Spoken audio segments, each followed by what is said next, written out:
날씨가 참 좋죠. 예, 오랜만에 참 날씨가 많이 맑은 것 같습니다.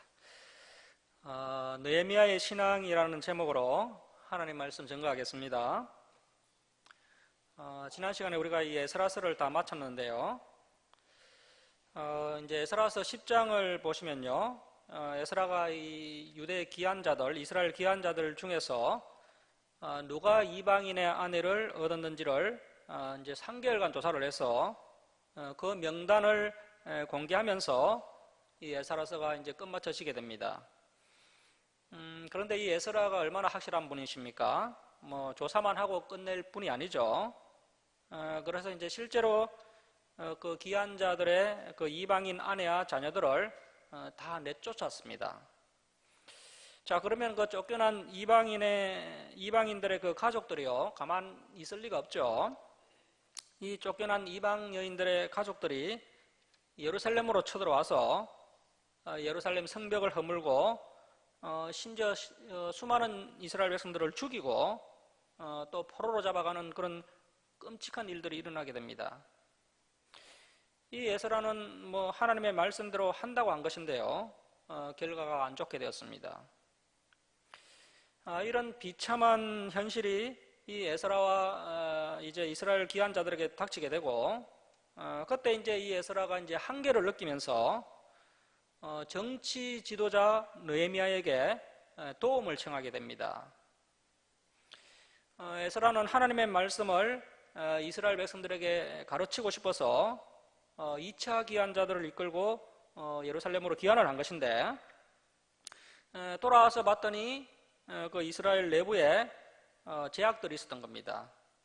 그들이 하나님의 율법을 어기고 이방인 아내와 결혼을 해서 그렇게 이제 살고 있었던 것이죠. 그래서 이제 그런 문제를 처리하느라고 무려 13년간의 세월을 그냥 허비하게 됩니다. 그래서 이제 에스라가 이 종교 지도자로서의 한계를 절감하게 되고요. 그 당시에 이제 정치 지도자 느헤미야에게 하나니라는 사람을 보내어서 도움을 요청한 것으로 보입니다.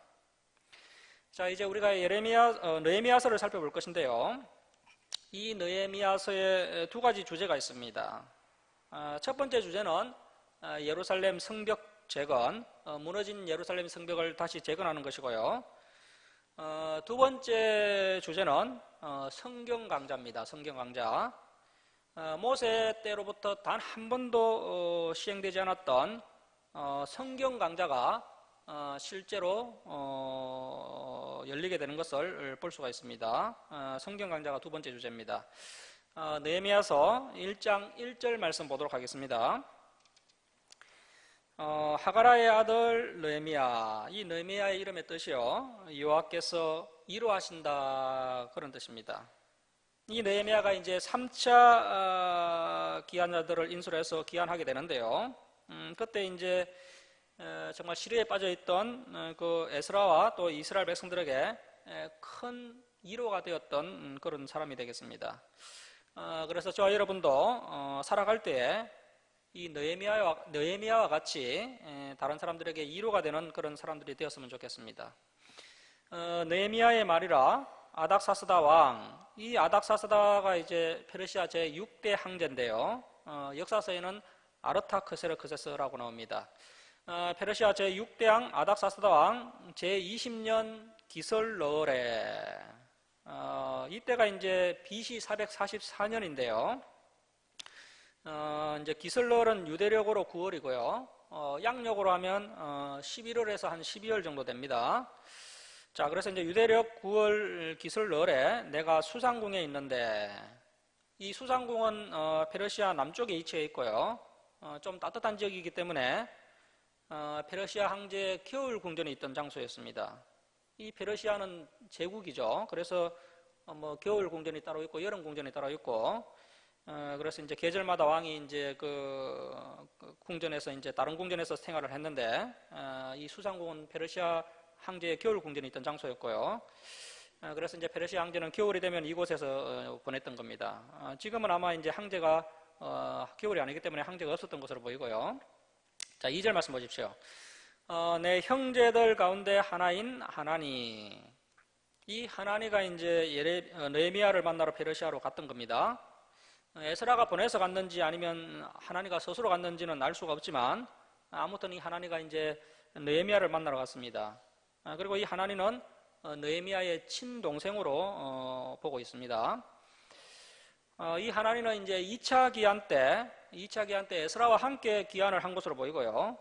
2차 기한 시점이 BC 457년입니다. 그리고 현재 지금 시점이 BC 444년입니다. 자, 그렇다면 이제 2차 기한을 한 때로부터 이제 13년의 세월이 지난 겁니다. 이제 하나니가 2차 기한을 해서 13년간 예루살렘에서 생활을 했었는데요. 그때 이제 에스라가 이방인 가족들을 내쫓는 바람에 이 예루살렘 기한 공동체가 큰 어려움에 처하게 되고, 그때 하나니가 이제 페르시아 고위 관리로 있던 그 형인 느헤미야에게 도움을 청하러 간 것으로 보입니다. 하나니가 두어 사람과 함께 유다에서 내게 이르렀기로 내가 그 사로잡힘을 면하고 남아있는 유다와 예루살렘 사람들의 형편을 물은즉, 이 하나니가 이제 형에게 도움을 요청하러 갔는데요. 이 느헤미야가 동생 하나니를 보자마자 예루살렘 백성들의 형편을 물었다는 겁니다. 그래서 이제 이 느헤미야는 이 이스라엘 기한 공동체, 이 하나님의 신앙 공동체에 늘 마음을 두고 있었다는 것을 알 수가 있습니다. 이 신앙 공동체가 바로 하나님의 꿈인데요. 그래서 이 느헤미야는 하나님의 꿈에 사로잡힌 사람이었던 겁니다. 그래서 저와 여러분도 가장 큰 관심이 어디에 집중되어 있는지를 한번 돌아봤으면 좋겠습니다. 우리의 관심이 세상에 집중되어 있는지 아니면 하나님의 공동체, 이 교회에 집중되어 있는지를 한번 돌아보고요. 이제부터라도 하나님의 꿈인 교회에 관심을 쏟아야 됩니다. 3절 말씀 보시겠습니다. 그들이 내게 이르되 사로잡힘을 면하고 남아있는 자들이 그 지방 거기에서 큰 환난을 당하고 능욕을 받으며 예루살렘 성은 허물어지고 성문들은 불탔다 하는지라. 그래서 이제 앞에서 제가 설명드렸듯이 그러한 사유 때문에 이 예루살렘 성벽이 무너지고 성문이 불타고 많은 사람들이 포로로 잡혀가고 또 죽었던 겁니다. 그래서 여기서는 뭐 간단하게 한 줄로 기록되어 있지만요, 이 하나니가 얼마나 참 눈물을 흘리면서 세세하게 이제 설명을 했겠습니까? 또 그 이야기를 듣고 이제 느헤미야가 어떤 반응을 보이느냐 하면 4절 말씀 보십시오. 내가 이 말을 듣고 앉아서 울고 수일 동안 슬퍼하며 하늘의 하나님 앞에서 금식하며 기도하여. 역시 믿음의 사람들은요, 어떤 문제 앞에서 같은 패턴을 보이는 것을 볼 수가 있습니다. 신앙 공동체가 어려움에 빠졌을 때 느헤미야가 하나님 앞에서 눈물을 흘리면서 금식하며 기도하는 모습을 볼 수가 있습니다. 이제 5절부터 11절까지가 이제 느헤미야의 기도인데요. 이 기도문을 읽어보시면 이 느헤미야의 기도가 상당히 성경적이라는 것을 알 수가 있습니다. 이 느헤미야가 이제 모세의 율법, 하나님의 말씀을 확실히 파악하고 있는 것을 알 수가 있습니다. 자, 1장 5절 말씀 보시겠습니다. 이르되 하늘의 하나님 여호와 크고 두려우신 하나님이여. 이 느헤미야에게 있어서 하나님은 크고 두려우신 하나님이었습니다. 오늘날 우리가 기도할 때요, 사랑의 하나님이라는 고백을 많이 하죠. 저 역시도 이제 그런 고백을 많이 하고 있습니다. 자, 그런데 이제 우리의 신앙이 가장 먼저 하나님을 경외하는 신앙이 되어야 됩니다. 우리의 신앙이 하나님을 두려워하는 것이 우선될 때에 하나님을 사랑하는 데까지 신앙이 성장할 수가 있습니다. 자, 그리고 이제 느헤미야의 성숙한 신앙 고백이 나오는데요. 자, 계속 보시면 주를 사랑하고 주의 계명을 지키는 자에게 언약을 지키시며 긍휼을 베푸시는 주여 간구하나이다. 자, 여러분, 우리가 이 하나님과의 약속, 이 성경 말씀을 지킬 때에 하나님께서 우리에게 약속하신 그 은혜와 사랑과 복을 우리가 받아 누릴 수가 있습니다. 하나님은 예배에 참여하는 자에게 그리고 말씀을 지키는 자에게 은혜와 사랑과 복을 베풀어 주십니다. 6절 말씀 보십시오. 이제 종이 주의 종들인 이스라엘 자손을 위하여 주야로 기도하며. 우리 이스라엘 자손이 주께 범죄한 죄들을 자복하오니 주는 귀를 기울이시며 눈을 여시사 종의 기도를 들으시옵소서. 나와 내 아버지의 집이 범죄하여 주를 향하여 크게 악을 행하여 주께서 주의 종 모세에게 명령하신 계명과 율례와 규례를 지키지 아니하였나이다. 이 결국에 이스라엘 백성들이요, 이 계명과 율례와 규례, 다시 말하면 시내산 언약이죠. 시내산에서 하나님과 맺었던 그 언약, 그 레위기 말씀을 지키지 않았기 때문에 결국에는 나라가 망하게 되고 바벨론 포로로 끌려가게 되었던 겁니다. 에스라가 이제 이러한 내용을 파악하고 이렇게 성경적인 기도를 드리고 있습니다. 8절 말씀 보십시오. 옛적에 주께서 주의 종 모세에게 명령하여 이르시되 만일 너희가 범죄하면 내가 너희를 여러 나라 가운데 흩을 것이요 만일 내게로 돌아와 내 계명을 지켜 행하면 너희 쫓긴 자가 하늘 끝에 있을지라도 내가 거기서부터 그들을 모아 내 이름을 두려고 택한 곳에 돌아오게 하리라 하신 말씀을 이제 청하건대 기억하옵소서. 이제 이스라엘 그 역사를 보면요, 이스라엘 백성들이 계속해서 하나님의 언약의 말씀을 어기고요, 또 계속 반복적인 죄를 지음으로써 결국 이스라엘이 이 바벨론에 의해서 완전히 멸망당하게 되고요, 그리고 이제 바벨론의 포로로 끌려가서 70년 동안 포로 생활을 하였던 겁니다. 하지만 이스라엘 백성들이 이제 해결을 하고 이 하나님의 말씀을 지키면은 다시 이제 예루살렘으로 돌아오도록 해 주시고, 그래서 이제 이스라엘이 이제 70년 후에 정말 이제 바벨론 포로에서 이제 이스라엘로 다시 귀환을 하게 되었던 겁니다. 그래서 이제 하나님의 그 자비를 느낄 수가 있죠. 하나님께서는 죄를 지었다 할지라도 해결을 하면 다시 회복을 시켜 주십니다. 자, 10절 말씀 보십시오. 이들은 주께서 일찍이 큰 권능과 강한 손으로 구속하신 주의 종들이요 주의 백성이니이다. 주여 구하오니 귀를 기울이사 종의 기도와 주의 이름을 경외하기를 기뻐하는 종들. 하나님을 두려워하는 것이 오히려 기쁨이 되는 사람들이 있었습니다. 자, 여러분, 우리가 하나님을 두려워하면 나타나는 현상이 뭐냐 하면요, 우리가 하나님을 두려워하면 하나님의 말씀을 지키게 됩니다. 그래서 하나님의 말씀을 지키는 것이 내게 고통이 되는 것이 아니라 하나님을 두려워하고 하나님의 말씀을 지키는 것이 오히려 기쁨이 된다는 겁니다. 주의 이름을 경외하기를 기뻐하는 그 종들의 기도를 들으시고 오늘 종이 형통하여 이 사람들 앞에서 은혜를 입게 하옵소서 하였나니 그때 내가 페르시아 왕의 술관원이 되었느니라.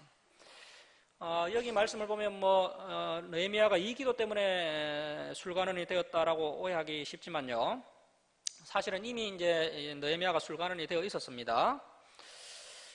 당시에 이 페르시아에는 이제 여러 고위 관리들이 있었는데요, 그 중에서 이제 특별히 왕에게 아주 신임을 받는 그런 사람이 바로 이 술관원이었습니다.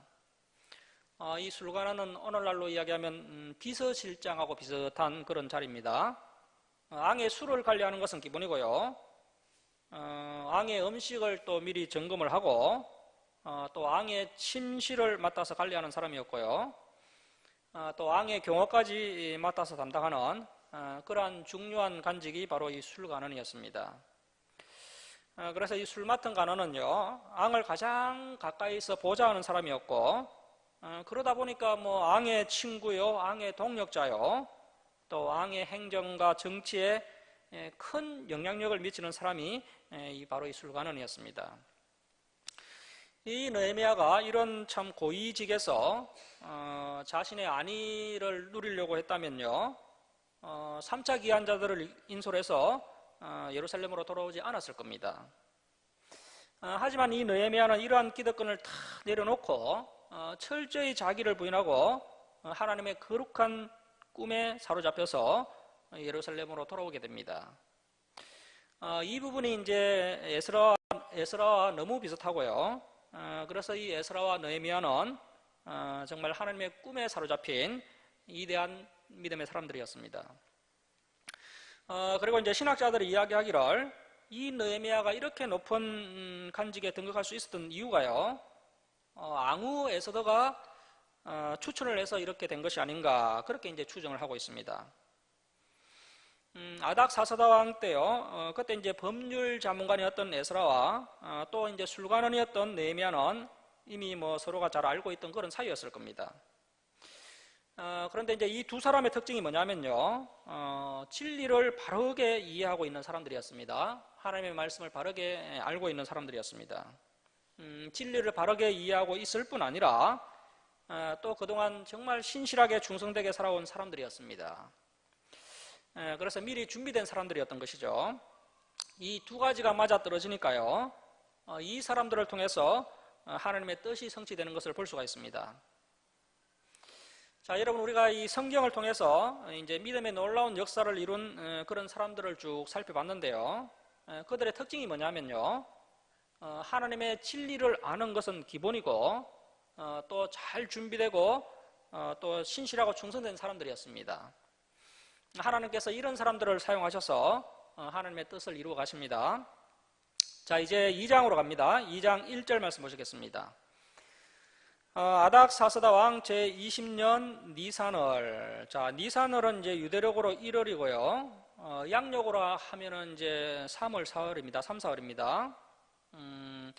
우리가 이제 시간을 제가 이제 연대를 자꾸 이제 이야기하죠. 그래서 이제 왜 이런 연대가 나왔는가 여러분들이 궁금하실 건데, 잠깐 에스라서 한 7장 8절 한번 보시기 바랍니다. 에스라서 7장 8절 화면도 한번 띄워주세요. 에스라서 7장 8절 한번 보시면요, 719쪽인데 바로 앞에 있습니다. 이 에스라가 올라왔으니 왕의 제7년 5째 달이라. 자, 제7년 5째 달이라. 그래서 이제 이런 부분이 이제 시점을 파악하는 데 있어서 중요한 소스가 되는 부분인데요. 자, 9절 말씀 보시면, 첫째 달 초하루에 바벨론에서 길을 떠났고 하나님의 선한 손에 도우심을 입어 다섯째 달 초하루에 예루살렘에 이르니라. 이때가 이제 2차 기한이었습니다. 이스라엘 백성들이 바벨론의 포로로 끌려갔다가 총 3차에 걸쳐서 기한을 했는데요. 이제 에스라가 이제 2차 기한자였고, 2차 기한을 했을 때가 BC 457년이었습니다. 이때가 이제 왕의 또 제7년이었던 거죠. 자, 그런데 지금 현재 느헤미야 때는 왕의 제20년입니다. 그러면 제2차 기한 때로부터 13년이 흘렀던 겁니다. 그래서 이제 2차 기한과 3차 기한 사이에는 13년의 간격이 있는 겁니다. 자, 그래서 이제 2차 기한이 BC 457년에 있었고요. 그래서 BC 457년 빼기 13년 하면 BC 444년이 나오죠. 그래서 이제 2차 기한이 BC 444년에 있었던 겁니다. 자, 느헤미야서 2장 1절 말씀 다시 한번 계속 보시면, 아닥사스다 왕 제20년 니산월, 이때가 이제 유대력 1월인데요. 느헤미야서 1장 1절에는 기설월, 유대력 9월이었는데 지금은 이제 1월입니다. 그래서 이제 1장 1절 시점부터 또 4개월이 더 지났던 겁니다.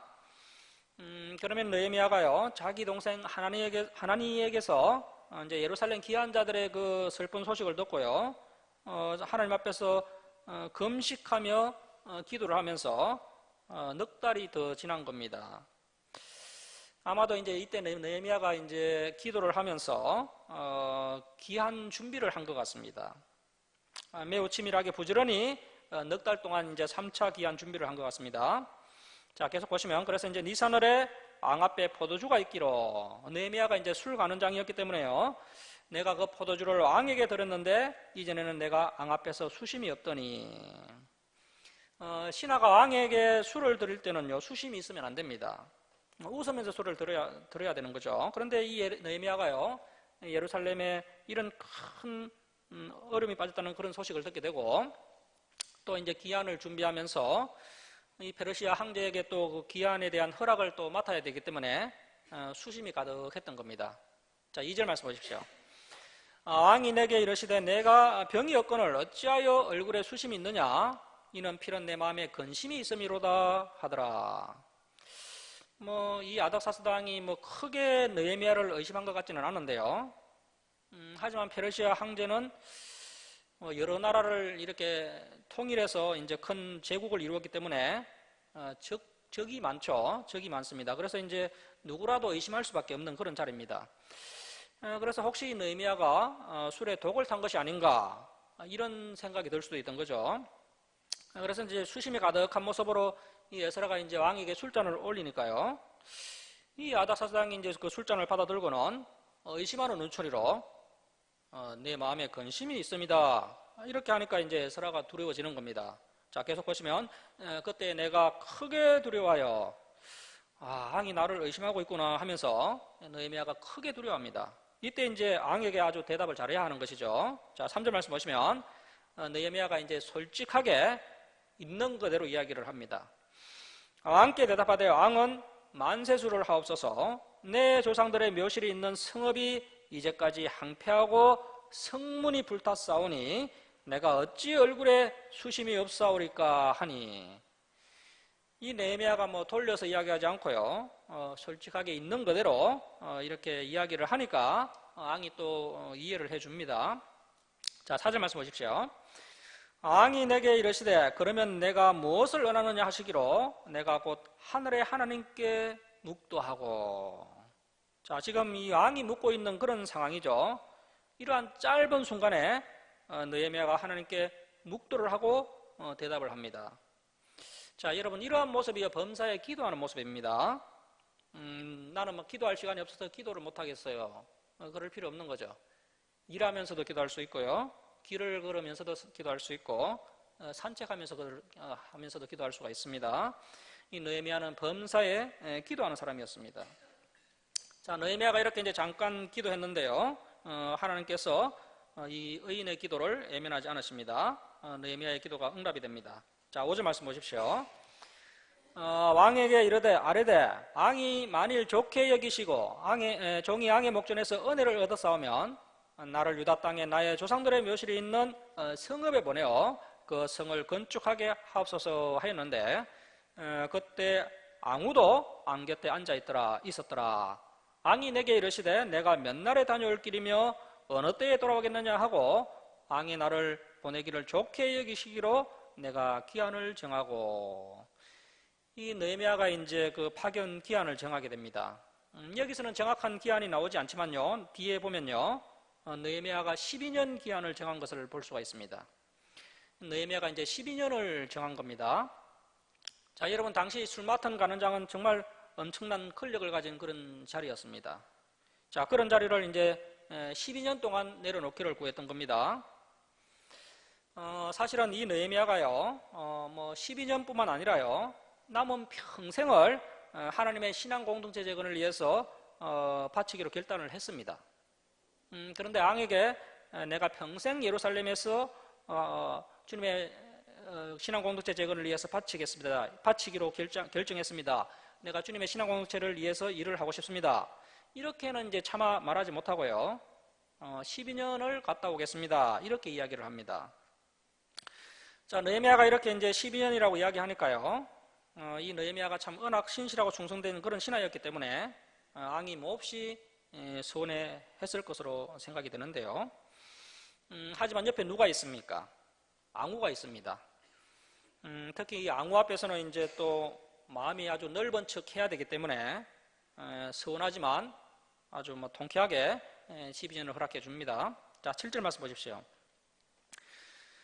내가 또 왕에게 아뢰되 왕이 만일 좋게 여기시거든 강 서쪽 총독들에게 내리시는 조서를 내게 주사 그들이 나를 용납하여 유다에 들어가기까지 통과하게 하시고, 또 왕의 살림감독 아삽에게 조서를 내리사 그가 성전에 속한 영문의 문과 성곽과 내가 들어갈 집을 위하여 들보로 쓸 제목을 내게 주게 하옵소서 하매 내 하나님의 선한 손이 나를 도우심으로 왕이 허락하고.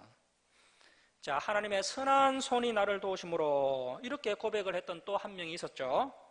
에스라도 이런 고백을 했습니다. 자, 에스라와 느헤미야는 하나님의 선한 손의 도우심을 믿었던 겁니다. 자, 그렇게 또 믿고요, 담대하게 믿음으로 행동했더니 실제로 놀라운 하나님의 선한 손의 도우심을 경험하는 것을 볼 수가 있습니다. 자, 9절 말씀 보십시오. 군대 장관과 마병을 보내어 나와 함께 하게 하시기로. 자, 이 왕이 느헤미야를 이제 유다 총독으로 보내면서요, 군사까지 지원해 주는 것을 볼 수가 있습니다. 내가 강 서쪽에 있는 총독들에게 이르러 왕의 조소를 전하였더니, 자, 이렇게 해서 이제 느헤미야가 술관원의 자리를 내려놓고 BC 444년에 3차 기한자들을 인솔을 해서 예루살렘으로 귀환을 하게 됩니다. 앞에서 이제 2차 기한자 에스라는 이제 종교 지도자였고요. 2차 기한자 인솔자는 이제 인솔자 에스라는 종교 지도자였고요. 이 느헤미야는 군사까지 동원한 정치 지도자였습니다. 자, 10절 말씀 보십시오. 호론 사람 산발랏, 이 산발랏은 현재 이제 그 사마리아의 총독인데요. 느헤미야와 이제 라이벌 관계라고 볼 수가 있죠. 느헤미야는 유다의 총독이고 산발랏은 사마리아 총독입니다. 이 산발랏은 아수르 사람이라고 볼 수가 있겠습니다. 과거 이제 북이스라엘이 아수르에게 멸망을 당했었죠. 이제 북이스라엘이 아수르에게 멸망당하고 그때 이제 그 북이스라엘 사마리아에 있던 사람들은 아수르로 막 끌고 가버리고요. 그리고 이제 그 사마리아에 또 아수르 사람들을 이주시켜서 이 아수르가 이제 혼혈 정책을 폈습니다. 그래서 이제 세월이 흐르다 보니까요, 이제 사마리아에 있던 사람들이 이제 북이스라엘 그 사마리아 사람들이 이제 아수르 사람들하고 서로 이제 피가 섞이다 보니까 완전히 뭐 이방인처럼 되어 버렸던 겁니다. 그래서 이제 이 산발랏은 뭐 아수르 사람이나 다름이 없습니다. 아무튼 이 산발랏이 이제 페르시아 황제에게 잘 보여서 이때 이제 사마리아 총독으로 재직하고 있었습니다. 산발랏과 종이었던 암몬 사람 도비야, 이 도비야가 이제 산발랏의 참모였는데요. 도비야가 이스라엘 자손을 흥황하게 하려는 사람 느헤미야죠. 느헤미야가 땀을 듣고 심히 근심하더라. 내가 예루살렘에 이르러 머무른 지 사흘 만에. 자, 이 페르시아에서 예루살렘까지 거리가 한 1500km 거리였고요. 넉 달을 부지런히 걸어야 올 수 있는 그런 거리입니다. 자, 이 느헤미야가 이 먼 거리를 걸어온 후에 딱 3일만을 쉬고 예루살렘 재건을 본격적으로 시작하는 것을 볼 수가 있습니다. 자, 앞에서 에스라가 이제 며칠을 쉬고 일을 시작했습니까? 에스라 역시 이제 3일을 쉬고 4일째부터 일을 시작했습니다.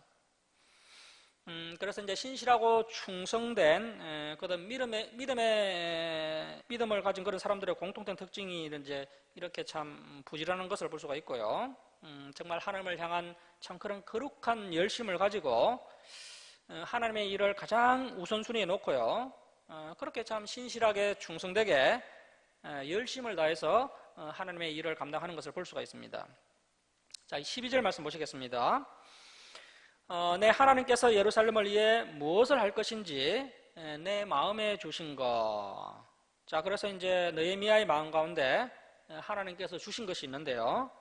이 느헤미야는 하나님의 꿈이 가득 찬 사람입니다. 그래서 이 예루살렘 공동체, 하나님의 공동체 재건을 위해서 가장 먼저 해야 할 것은 성벽 재건입니다. 그것에 온통 마음이 집중되어 있었던 것이죠. 여러분, 저는요, 이 주사랑교회를, 이 김천 주사랑교회를 진리의 터로 세우는 일이 너무나도 가치 있는 일이라고 생각을 하고 있습니다. 그래서 이제 저와 여러분의 마음 중심에 이 주님의 공동체, 이 주님의 몸된 교회를 세우는 이 거룩한 열망이 있었으면 좋겠고요. 그래서 함께 이 교회를 세워 나갔으면 좋겠습니다. 자, 내 마음에 주신 것을 내가 아무에게도 말하지 아니하고 밤에 일어나 몇몇 사람과 함께 나갈새 내가 탄 짐승 외에는 다른 짐승이 없더라. 이 짐승이 이제 나귀로 보이는데요. 그래도 참 감사한 것은 동행해 주는 사람들이 몇 명 있었습니다. 동력자들이 있었던 것이죠.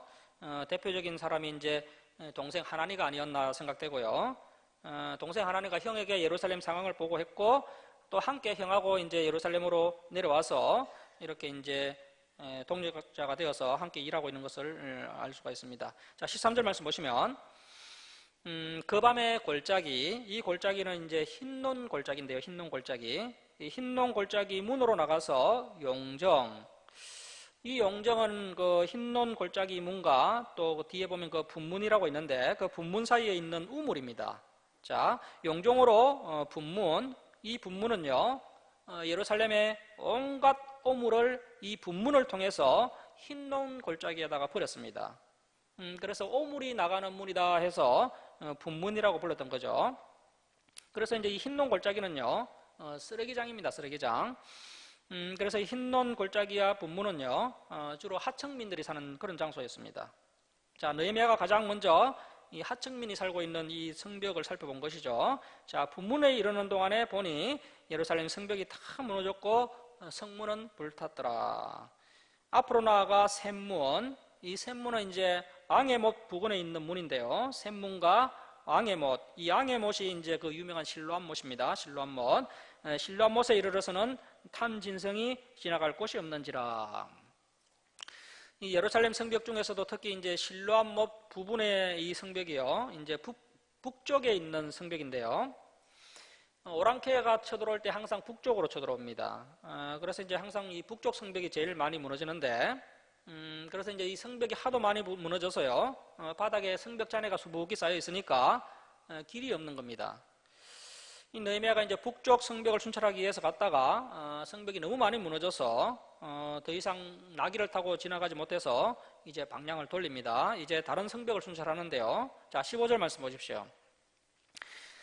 그 밤에 시내 기드론 시내를 따라 올라가서 성벽을 살펴본 후에 돌아서 다시 흰논 골짜기 문으로 돌아왔으나 방백들은 내가 어디 갔었으며 무엇을 하였는지 알지 못하였고 나도 그 일을 유다 사람들에게나 제사장들에게나 귀족들에게나 방백들에게나 그의 일하는 자들에게 알리지 아니하다가. 자, 이렇게 이제 예루살렘 성벽 재건이라는 아주 중차대한 프로젝트를 이 느헤미야가 3차 기한을 해서 이제 시작하게 되는데요. 우리가 이제 느헤미야에게서 세 가지 참 중요한 그런 신앙의 자세를 본받아야 됩니다. 첫 번째, 이 느헤미야가요, 이런 중요한 하나님의 일을 놓고 먼저 근심하면서 금식하고 기도했다는 겁니다. 그래서 우리 역시도 하나님의 일을 진행하면서 이제 기도해야 된다는 것이죠.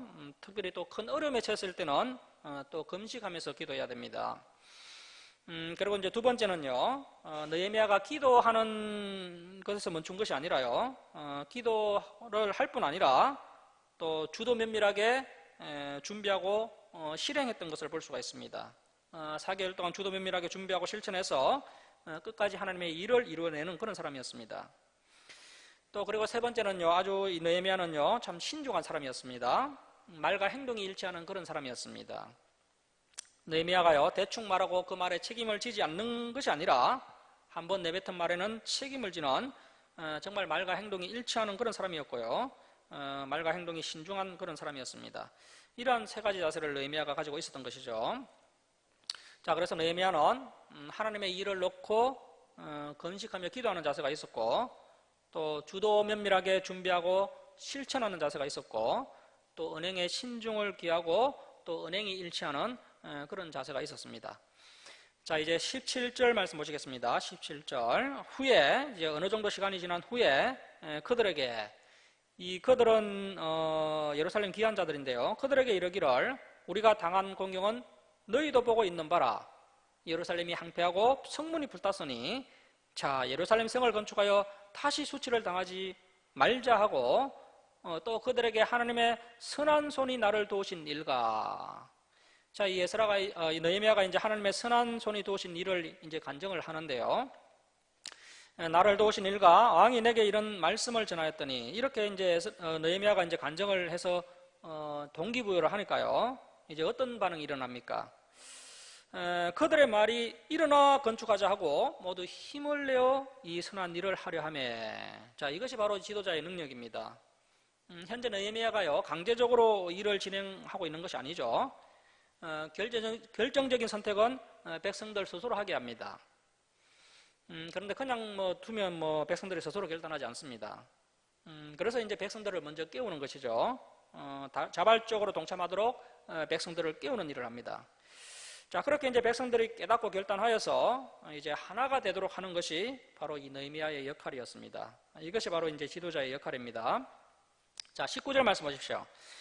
호론 사람 산발락과 종이었던 암몬 사람 도비아와 아라비아 사람 게셈이 이 말을 듣고 우리를 업신여기고 우리를 비웃어 이르되 너희가 하는 일이 무엇이냐? 너희가 왕 페르시아 왕을 배반하고자 하느냐 하기로 내가 그들에게 대답하여 이르되 하늘의 하나님이 우리를 형통하게 하시리니. 여러분, 우리가 이 주사랑교회를 세워 나갈 때, 이 귀중한 하나님의 사업을 감당해 나갈 때요, 이것이 하나님의 일이기 때문에 만사 형통한 것이 아니라요, 하나님의 일이기 때문에 반드시 마귀의 방해가 있습니다. 하지만 그 가운데서도 하나님의 선한 손에 도우심으로요, 우리가 형통할 수 있게 됩니다. 어떤 어려운 일이 있더라도 하나님의 도우심으로 우리가 마침내 형통하게 되고 감사할 수 있게 되는 겁니다. 자, 우리를 형통하게 하시리니 그의 종들인 우리가 일어나 건축하려니와 오직 너희에게는 예루살렘에서 아무 기업도 없고 권리도 없고 기억되는 바도 없다 하였느니라. 이렇게 이제 느헤미야가 이 방해자들에게 아주 똑부러지게 이야기를 합니다. 이제 성벽 중건을 시작하는데요. 3장은 이제 예루살렘 성벽 중건에 참여한 그 사람들의 명단을 공개하고 있습니다. 여러분, 이 성경은요, 있는 사실을 그대로 공개하고 있는 그런 그런 책입니다. 실수한 사람들의 명단도 공개하고 있고요, 또 헌신하고 충성한 사람들의 명단도 그대로 공개하고 있습니다. 지난 수요일에 우리가 에스라서 10장을 봤는데요, 그 에스라서 10장에는 이방 여인을 아내로 맞이했던 그 유대인들의 명단이 공개되고 있습니다. 그래서 이제 실수한 사람들의 명단이 공개되어서 이렇게 역사적 교훈으로 이제 남겨져 있고요, 또 이렇게 충성하고 헌신된 사람들의 명단이 공개되어서 역시 역사적 교훈으로 남겨지고 있습니다. 자, 그런데 그 명단이요, 이제 공사 구간에 따라서 이렇게 공개되고 있는 것을 볼 수 있습니다. 먼저 1절부터 5절까지는 북쪽 성벽을 중건한 사람들의 명단이 나옵니다. 1절부터 5절까지가 북쪽 성벽을 중건한 사람들의 명단입니다. 자, 3장 1절 말씀 보십시오. 그때의 대제사장 엘리야십이 그의 형제 제사장들과 함께 일어나. 자, 가장 먼저 누가 성벽 중건에 앞장을 섰습니까? 대제사장과 제사장들이 앞장을 섰습니다. 양문을 건축하여, 이 양문은 이제 성전 근처에 있는 문인데요, 성전 근처에 양을 파는 시장이 있었습니다. 하나님께 바치는 그 양을 파는 시장이 이제 성전 근처에 있었는데, 그래서 이제 양문은요, 성전에 인접한 문인 거죠. 그 양을 파는 시장에서 양을 사서 그 문을 통해서 양을 가지고 와서 하나님께 제사를 드렸던 겁니다. 그래서 문 이름이 자연스럽게 양문이 된 겁니다. 자, 양문을 건축하여 성벽하고 문짝을 달고, 또 성벽을 건축하여 한미아 망대에서부터 하나넬 망대까지 성별하였고. 자, 그래서 이제 성전 가까이에 있는 이 성벽은 제사장들이 직접 쌓은 겁니다. 제사장들이 이제 북쪽 성벽을 중건하게 됩니다. 이 오랑캐들이 항상 이 북쪽을 통해서 침입해 오기 때문에 이 북쪽 성벽을 쌓는 일이 가장 중요한 일이고요, 또 가장 빨리 쌓아야 됩니다. 그래서 영적 지도자들인 이 제사장들이 가장 중요하고 이 시급한 일에 앞장을 서서 모범을 보이고 있습니다. 자, 이렇게 하니까요, 예루살렘 성벽 중건이 순조롭게 진행되는 것을 볼 수 있습니다. 자, 이제 2절부터 5절은요, 그 다음은 하면서 계속해서 이제 성벽 중건한 사람들의 명단이 나오는데요, 5절 말씀 보십시오. 5절 보시면 그 다음은 드고아 사람들이 중수하였으나. 자, 이 드고아 사람들은 성전 중건에 참여했지만요, 그 드고아 귀족들, 이 지도자들이 동참을 하지 않았습니다. 자, 그 드고아의 귀족들은 그들의 주인들의, 여기서 이 주인들은요, 느헤미야를 비롯한 이 공사 책임자를 이야기하는 겁니다. 그들의 주인들의 공사를 분담하지 아니하였으며. 이 드고아 사람들은 예루살렘 북쪽에 있는 사람들인데요, 자, 그런데 왜 이 드고아 귀족들, 이 지도자들이 이 성벽 중건 사업에 동참하지 않았느냐 하면요, 아마도 이 사람들이 이제 성벽 중건을 방해한 그 산발락과 정치적인 이해관계가 있는 그런 사람들인 것 같습니다. 나중에 보면요, 이스라엘 백성들 중에서요, 어떤 사람들이 이제 이 산발락과 사돈이 되는 그런 장면이 나오는 것을 볼 수가 있습니다. 자, 아무튼 이제 드고아 귀족들은 공사에 참여하지 않았지만 일반 백성들은 참여했습니다. 지도자들은 참여 안 했지만 드고아 백성들은요, 각자의 믿음의 분량대로 그 위험한 공사에 자발적으로 참여하는 그런 성숙한 모습을 볼 수가 있습니다. 자, 이제 6절부터 13절은 서쪽 성벽을 중건한 사람들의 명단이 나오는데요. 6절부터 13절은 서쪽 성벽을 중건한 사람들의 명단이 나오는데 참 아름다운 장면이 나오고 있습니다. 자, 3장 8절 말씀 보십시오. 3장 8절. 그 다음은 금장색. 이 금장색은요, 금 가공 기술자를 이야기하는 겁니다. 금 가공 기술자. 당시에 이런 사람들이 이제 부유했습니다. 금장색 할레아의 아들 우시엘 등이 중수하였고, 그 다음은 향품 장사. 이 향품 장사 역시 이제 당시에 부유한 사람들입니다. 향품 장사 하나냐 등이 중수하되 그들이 예루살렘의 넓은 성벽까지 하였고, 자, 예루살렘에서 금장색을 하고 향품 장사를 하는 부유한 사람들이 가장 피해가 심각한 서북쪽 성벽 중건을 맡아준 겁니다. 그리고 이제 가장 넓은 성벽을 맡아서 이렇게 본을 보여준 것이죠. 참으로 감사한 모습입니다. 그리고 이제 31절, 32절도 보면요. 31절, 32절도 보면 이제 사업을 해서 부자가 된 사람들이 그 성벽 모퉁이의 어려운 부분에 적극적으로 동참을 하는 모습을 볼 수가 있습니다. 그리고 이제 다시 3장 9절 보시면요. 3장 9절 보시면 그 다음은 예루살렘 지방의 절반을 다스리는 후르의 아들 르바야가 중수하였고, 이 르바야는 이제 고위 간직에 있는 사람인데요. 현재 총독은 느헤미야였고, 그 느헤미야 수하에 있던 고위 관리였습니다. 이 르바야도 이제 이렇게 성벽 중건에 동참을 했습니다. 자, 그리고 이제 10절 보시면 그 다음은 하루마베 아들 여다야가 자기 집과 마주대한 곳을 중수하였고, 내가 사는 집 앞이니까 이 부분은 내가 책임지겠습니다. 이런 사람들이 있었던 겁니다. 자, 그리고 이제 12절 보십시오. 12절 말씀. 그 다음은 예루살렘 지방 절반을 다스리는 할로에스의 아들 살룸. 이 사람도 역시 고위 관리였는데요. 살룸과 그의 딸들이 중수하였고, 심지어 살룸의 딸들도 이 험한 사역에 동참을 했습니다. 자, 13절 말씀 보시면 골짜기 문은 한운과 산호와 주민이 중수하여.